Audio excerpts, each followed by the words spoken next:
सक्तीच्याच मुद्द्यावरून उद्धव ठाकरे देखील पत्रकार परिषद घेतायत। त्यांची नेमकी भूमिका काय असणार आहे, उबाठा पक्षाची नेमकी भूमिका आता काय असणार आहे हे उद्धव ठाकरे स्पष्ट करतील।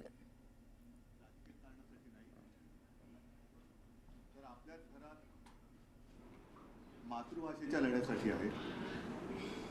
तुम्हाला माझ्यासोबत बसलेले दीपक पवार आणि सगळे सहकारी बघितल्यानंतर लक्षात आलं असेल की कारण नसताना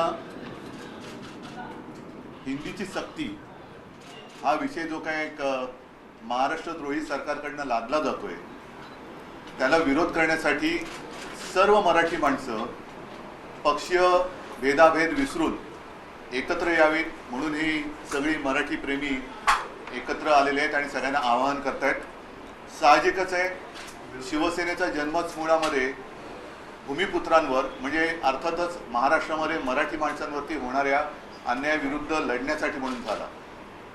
आता सगळ्यांच्या लक्षात आलं असेल की शिवसेना यांना का संपवायची आहे, कारण यांना महाराष्ट्रावरती यांची हुकुमशाही लादायची आहे। खरं तसं पाहिलं तर आमचा कोणत्याही भाषेला विरोध नाहीये, कोणत्याही भाषेचा आम्ही द्वेष करत नाही, पण द्वेष करत नाही याचा अर्थ आम्ही कोणाची भाषा किंवा कोणतीही भाषा उगाच सक्तीने आमच्यावरती लादून घेणार नाही। पहिल्या प्रथम मी दीपकजींना सांगेन की तुम्ही आंदोलन जे काही करायचं ठरवलेलं आहे ज्याच्यामध्ये शिवसेना पूर्ण पूर्ण पूर्ण त्यांच्या सोबत आहे। मराठी भाषेचे पुत्र म्हणून शिवसेना तर त्यामध्ये सहभागी होणारच आहे। मी त्यांचं बोलून झाल्यावर आणखीन बोलेनच, पण आधी तुम्ही आपण काय करणार आहोत ते सांगा।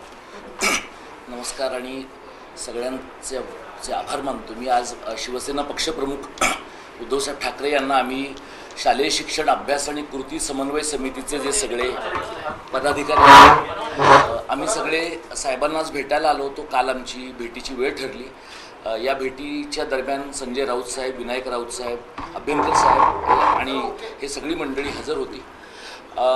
या भेटीच्या दरम्यान आम्ही गेल्या 2-2.5 महिन्यांमध्ये ज्या प्रकारचं आंदोलन महाराष्ट्रभरामध्ये नागरी समाजातल्या चळवळींनी उभं केलं आहे त्याच्याबद्दलचा तपशील आम्ही उद्धवजींना सांगितला।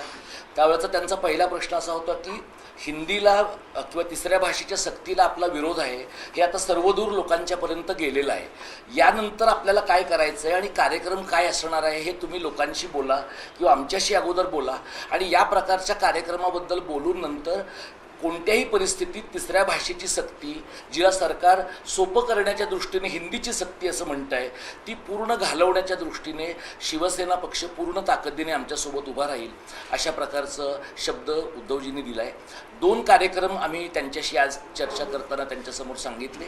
एक म्हणजे येत्या रविवारी 29 जूनला दुपारी 3 वाजता मुंबई मराठी पत्रकार संघामध्ये नागरी समाजातल्या चळवळी आणि सर्व कार्यकर्ते, राजकीय पक्षांचे प्रतिनिधी यांची जाहीर सभा आम्ही घेतो आहोत आणि त्या दिवशी 16 एप्रिलचा शासन निर्णय ज्याच्यामध्ये अनिवार्य हा शब्द वापरला गेला, 17 जूनचा शासन निर्णय जिथे अनिवार्य हा शब्द बदलून सर्वसाधारण हा शब्द आणला गेला पण त्याचा अर्थ तोच आहे आणि 6 जूनचं रेखावार यांच्या सहीचं परिपत्रक ज्या परिपत्रकाच्या नुसार NCERTची पुस्तकं महाराष्ट्र शासनाने अनिवार्यपणे घ्यायची आहेत ज्यामुळे आपल्या सगळ्यांच्या आठवणीचा भाग असलेली बालभारती आणखी काही वर्षांनी कालबाह्य होणार आहे। या 3 महत्त्वाचे 2 शासन निर्णय आणि 1 परिपत्रक यांची प्रतिकात्मक होळी करण्याचा कार्यक्रम आम्ही करतो आहोत आणि या कार्यक्रमामध्ये उद्धव साहेबांनी यावं आणि शिवसेना पक्षाच्या सर्व प्रमुख नेत्यांनी, कार्यकर्त्यांनी सहभागी व्हावं अशी आम्ही त्यांना विनंती केली आणि मला आनंद वाटतो की उद्धवजींनी आमची ती विनंती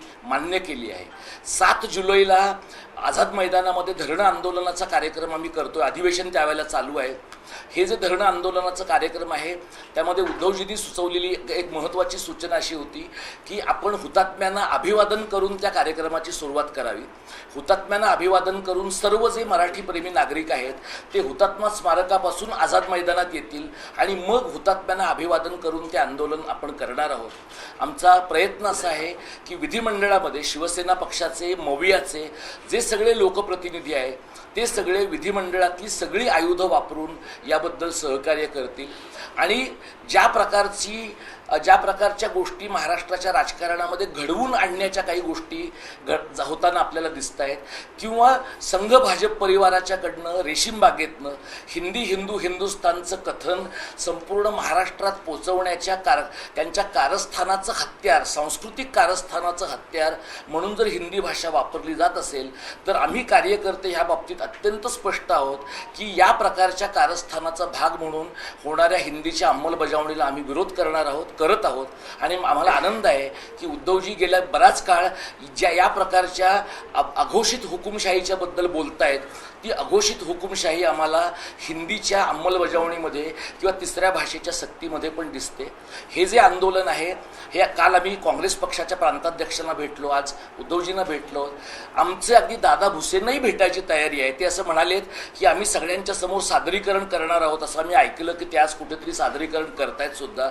आम्ही पण त्यांच्यासमोर प्रतिसादरीकरण करून त्यांचा हा निर्णय महाराष्ट्राच्या दृष्टीने कसा आत्मघातकी आहे हे त्यांना आणि उभ्या महाराष्ट्राला समजावून सांगणार आहोत. मी उद्धवजींच्या बद्दल आणि संपूर्ण शिवसेना पक्षाबद्दल चळवळीतल्या कार्यकर्त्यांच्या वतीनं कृतज्ञता व्यक्त करतो की शिवसेना पक्षाची जी काही वैचारिक भूमिका आहे मराठी संबंधातली, ती भूमिका घेऊन हा पक्ष आमच्या सोबत असेल तर आमच्या लढ्याची ताकद शतपटीने वाढेल आणि आम्हाला महाराष्ट्र सरकारला या प्रकारच्या मनमानीपासून आणि IAS लॉबीला या मनमानीपासून रोखण्यामध्ये यश येईल अशा प्रकारचा मला विश्वास वाटतो. धन्यवाद.